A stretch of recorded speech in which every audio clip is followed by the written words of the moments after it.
if you don't love it, find something else. Find something else. You got to love what you're doing. If you're not loving what you're doing, you're not going to give it your all. Yeah.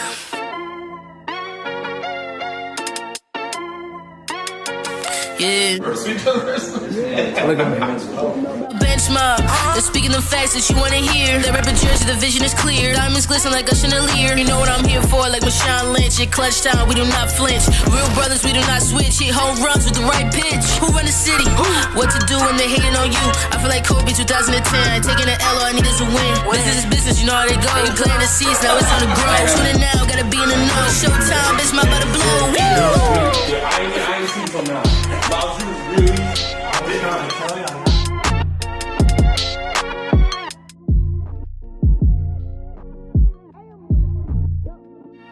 Bench Mob Podcast. What's up, bro? All right, yeah, welcome back. Welcome back to another episode of the Bench Mob Ent Podcast. We have on tonight Travis China, West Orange legend, Livingston football coach, the defensive coordinator. Congratulations on that promotion. Thank you. Thank you. New father. It's a lot of positive things going on for you. Starting off with this, how's fatherhood been for you? It's no bad days. Let's just say that. I love my baby girl. I love seeing her face. You know, it's challenging. It's definitely challenging, but it's great, man. It's great. I love being a father. I see some of the videos. You got her already watching some sports and whatnot. Yeah. How far back did it go for you for your love of sports? Because you did football, basketball, you did even some track, you playing golf today. Like, where did your love for sports? I just got back from golfing. I played baseball too. Don't forget baseball. It's just baseball too.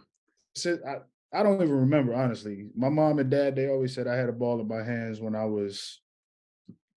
came out the womb, basically. I was shooting, I was throwing. Sports just been in my blood since I was born. My dad had me watching. I used to sit on his lap watching sports from a toddler. So it's just in my blood. Definitely. I can see so far. I don't know what sport he's gonna play, but when I turn on sports, I sit on my lap. He good. Yeah, hey man, sports changes. Sports is life. Exactly. He good. He screaming. Oh, okay. That was a nice move. Yeah. Just relax. Well, how's fatherhood for you too, man? I'm asking some questions too. It's great. To your point, like every day is no bad days, and it's like no matter what's going on outside, you see that smile, you see the kid, and it's like, yeah. I have no complaints. You're happy. You're happy. You're healthy. That makes my day every single day. Like definitely. Definitely one of the best outside of marriage. That was definitely probably the best decision ever in my life. Like legit. We hold down, man. We grown. Facts. For you play specifically in football. You play wide receiver and safety. You had an illustrious career at West Orange. Who were some of the people that you looked at? Who are some of the people that you looked up to that you tried to model your game after growing up? Well, growing up, I was a big Chad Ochocinco fan. I love T.O. A lot of people don't know, but 20, I wore 20 because of Barry Sanders, man. That was my guy from yay high too. Barry, just the way he moved, the way that 20 in that Lions blue is kind of looks like our West Orange blue. So that made me want to rock the 20. So Barry, T.O. I was never really a favorite team guy. I had my favorite players. So definitely T.O., Chad, Jerry Rice, of course, you know. Which position did you like more, playing wide receiver or safety? That's tough. That's a tough question. But wide receiver, because you get to score, you know. Got you. So for those that don't know, you just got to literally Google your name with everything that you did well in high school, even to I saw something like 2,957 straight days of school. Like not that much, 2,367 straight days, man, from kindergarten to the day I graduated high school. Never missed a day of school. So, exactly. So with all of those positive things and the positive on the field, off the field, what would you accredit to your success from kindergarten to high school, even at the collegiate level? Well, number one is my parents, man. My parents were there. They were there for me. They gave me everything I wanted, whether I was asking for gear or to be on the team, whatever I asked for, they made sure I got. So definitely my parents were my role models in that sense. Um, yeah, my parents, man, they did everything for me. My mom was strict, but my mom, everybody know Mama China. She got a heart of gold, but she's a firecracker too. She makes sure it gets done. So yeah. Yeah, I was reading the article and she was in there talking about, nah, he was going to school. It was Well, if you throwing up, you can stay home. But I never really got sick, man. So hey, and you plus I had got your leg injuries and you still was going to school hopping on crutches. the That's thing is, the thing is I broke my leg Friday night. We played Friday nights or Saturday morning.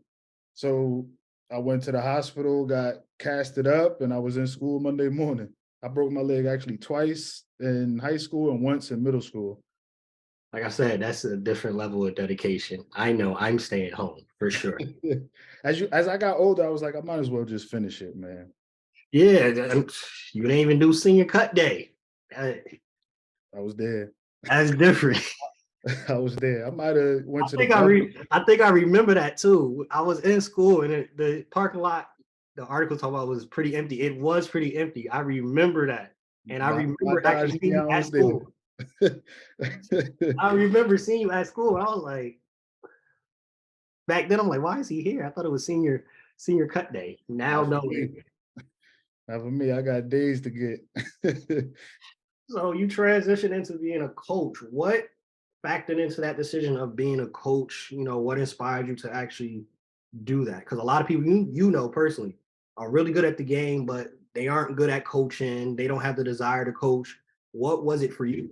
That's the love of the game, man. I love this game. I breathe it. I could watch it in my sleep. And it's the next best thing to playing, honestly. It stinks when you can't get out there and go make a play yourself, but I love seeing a kid grow from day one to the last day. That's what's gratifying about coaching for me is seeing the progress of a kid growing. For you, you just got promoted defensive coordinator. What do you look for? And especially, you got the tryouts and you got mini camps and all the things that happen in the summer before the season. What do you look for in a safety, a wide receiver, but also specifically like in the defense in general? Because now you have the control over the whole defense. What are you looking for that defines a good defensive player in your eyes? A good defensive player in my eyes is somebody that's sound assigned and somebody that just flies to the ball, hustles 24/7. If you don't want to hustle to the ball, you're not going to be a good defensive player. You can't be out there just lollygagging around. So I want somebody that's going to fly around the field from sideline to sideline, hash to hash, wherever you got to go, you got to fly around the field. And I want somebody that's going to be coachable. You're going to make mistakes. Mistakes happen. I made mistakes. Jerry Rice made mistakes. T.O. made mistakes. But it's how you bounce back from that mistake. I want somebody that's going to bounce back from a mistake. That's huge. That's key, especially like you said, the point, which we see it all the way to the pro level. Coachable. Are you able to be coachable? Can you be able to be, all right, I made a mistake and you move on? Like those are a lot of things that, again, all the way to the pro level is extremely important. Yeah, definitely. So, of course, we know that you support the Raiders. You don't claim the Raiders, but That's a touchy subject. you guys Oh, are at 7 this year, right? If you guys stay at 7, who do you want them to draft to help the team out? I wanted a quarterback, but they went and got Jimmy G, so we'll see how that rides out. Maybe we pick up one of these young quarterbacks. We still need, I would like to see him get a lockdown corner. We haven't had a lockdown corner since Namdi. What was that? 2004, maybe? I don't think I was a Raider fan then. I wasn't even a Raider fan then. I was still following my favorite players. But yeah, I'm not a fan of McDaniels. Let's be real. I don't like what he's doing. I don't like the way his former players speak of him. I'm not a McDaniels fan. He's bringing in all these Patriots too, man. I'm not a fan. I'm not a fan. So we'll see. We'll see what he does. I'll watch. I'll have my Raider gear on and watch, but we'll see. I just want to see a playoff win. We get a playoff win, that'll make me happy. Hey, I agree with that. I was doing some research, and we'll talk about it later. It's been a while. It's been a while for the Raiders. How are you feeling about your Yankees this year? A lot of people are saying this is the year for them to actually win it. Aaron Judge is back. How are you feeling about your Yankees?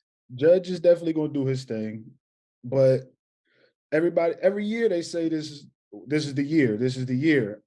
I want to see it, man. It's been since 2009.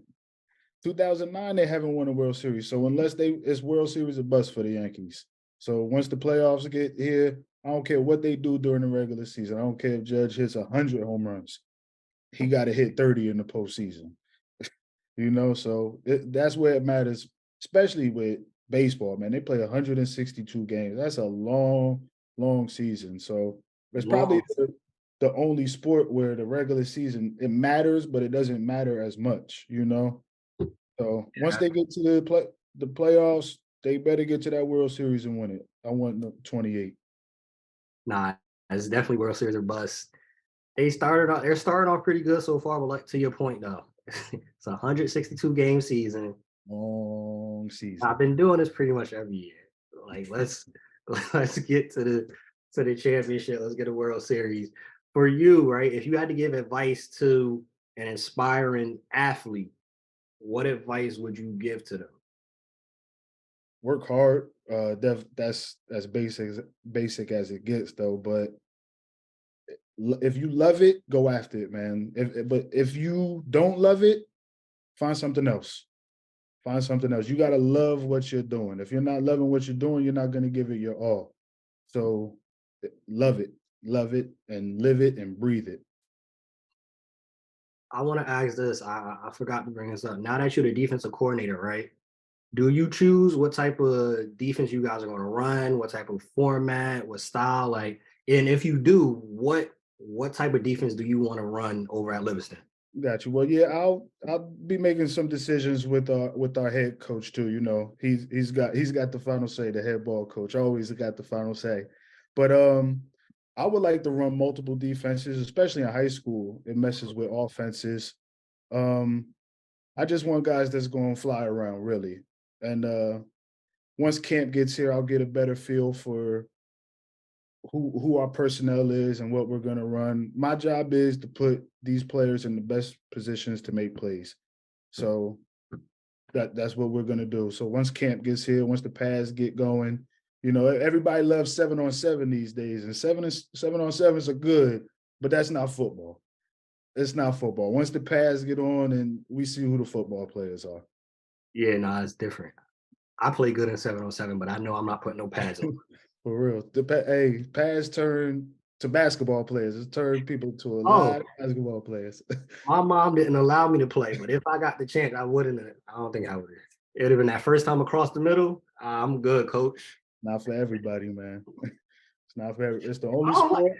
I don't like running over screens. I'm not running through the middle. Forget that. It's the only sport where you got to hit somebody or you get hit, man. Yeah, I'm good off of that. I'll watch it. I'm not going to play it. One piece of advice you would give to somebody trying to be a coach. You've been coaching for a little while now, actually. You got some time under your belt. It's actually going in six years now. 6 years. I was DB coach for 5 years, coached little receivers.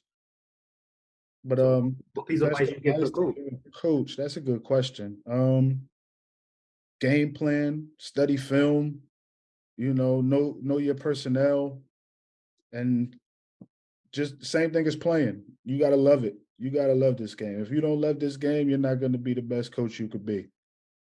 Would you say the main difference really between the coaching and the playing is just like, to your point earlier, you can't go out and make the play, but you still got to put the time, the preparation, the film study, all the same things. Yes, we're doing as a player.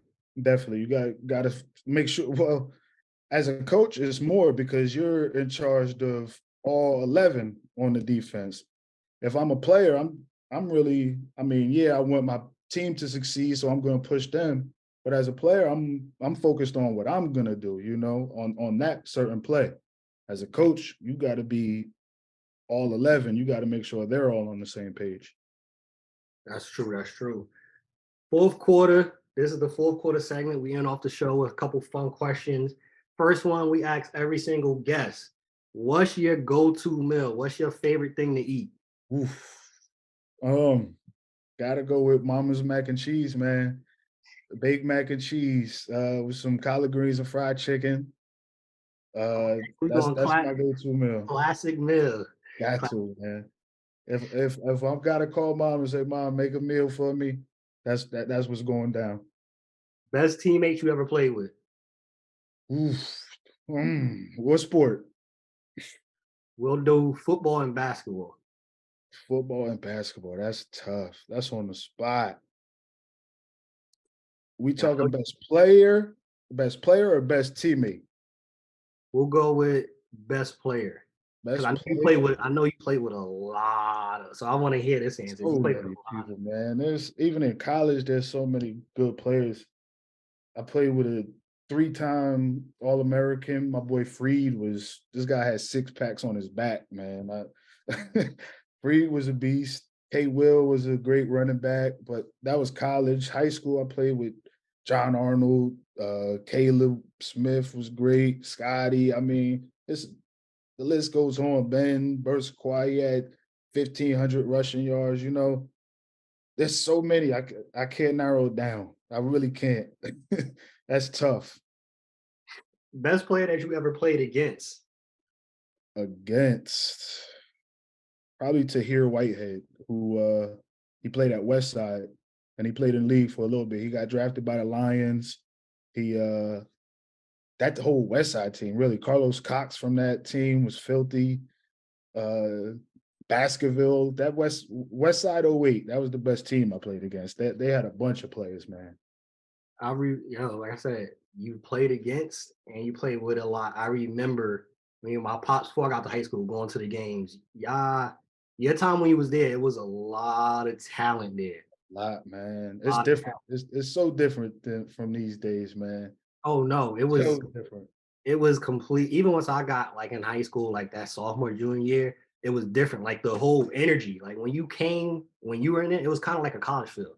Like it felt like a college football game. Like it was completely different. It And really part of was. that too, was I Coach always, James. yeah, Jake's brought that feel, man. The whole culture, that West culture, there's nothing like it. I go to other places, there's nothing like that West culture, that West Orange culture.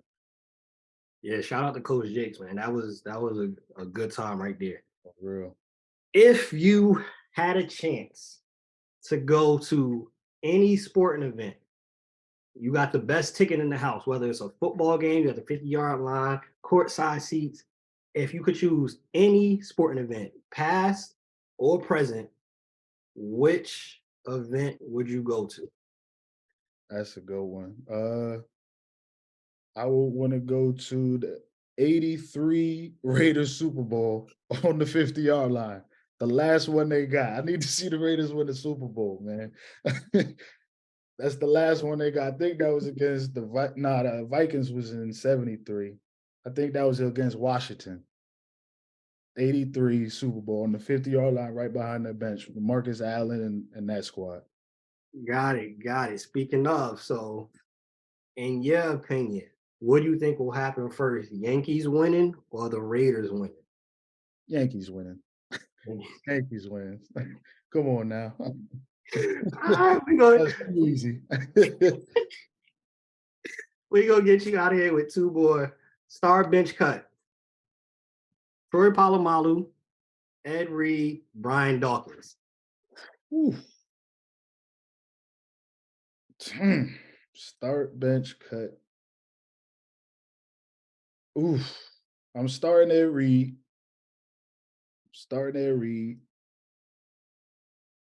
That's to be docked or Palomalu.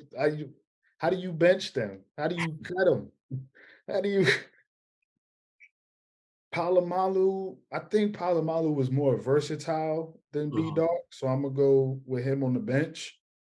But B Dog could do it all too, you know. That's tough. Yeah, I'm gonna go start Ed Reed because he was 20. B Dog was a 22, so I'm putting B Dog on the bench, and then Palomalu got to go because he wasn't a 20. Last one before we get you out of here. Start bench cut. Larry Fitzgerald, Terrell Owens, and we're gonna throw Ocho in that mix. Which I think his career ended a little early, but I think Yeah, people do that's not his really, own fault. yeah, people do not really appreciate how good he was. To your point, if he want to headbutt anybody, he would have had a little bit longer. Hmm. But I really think Osho was really one of the greats that people kind of His, underestimate. his route running was top two, if not number one. Nobody had feet like him to get in and out of breaks like Ocho, man. That's why he was so good. He wasn't the biggest, wasn't the fastest, but his feet, man, getting out of breaks, there was nobody like it. I never forget watching the Hard Knocks and they was breaking it down. I said that he made me a fan off of that. I'm like, kiss the baby. You might as well kiss the baby, man. That feet work was different. Yeah, But definitely. Starbucks cut those three: Larry Fitz, Ocho, and Terrell Owens. T.O. starting because to me, T.O. was better than Jerry Rice. It's a bold statement. Call it what you want, but there was nobody as big, physical, fast as T.O., man. Freak of Um, nature, man. that's it. And still in that shape too. Good lord. For real. He's like fit going on 50 and still still He could get about, out there. he about to go do an NFL combine contest against Brandon Marshall. I don't think D Marsh got a chance. No shot. No shot. But yeah, T.O. getting start.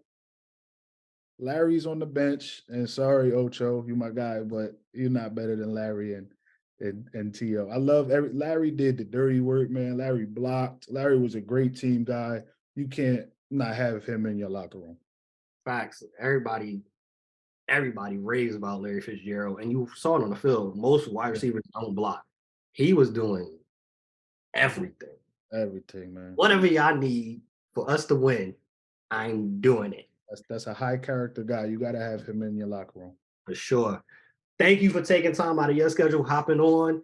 Y'all Appreciate it, know man. where to find this. It's on all streaming platforms, YouTube. Make sure you rate, subscribe, give us a review. But y'all know the vibes. If you stay ready, you don't gotta get ready. Bench Mob, we out. Peace. Appreciate you. Appreciate you.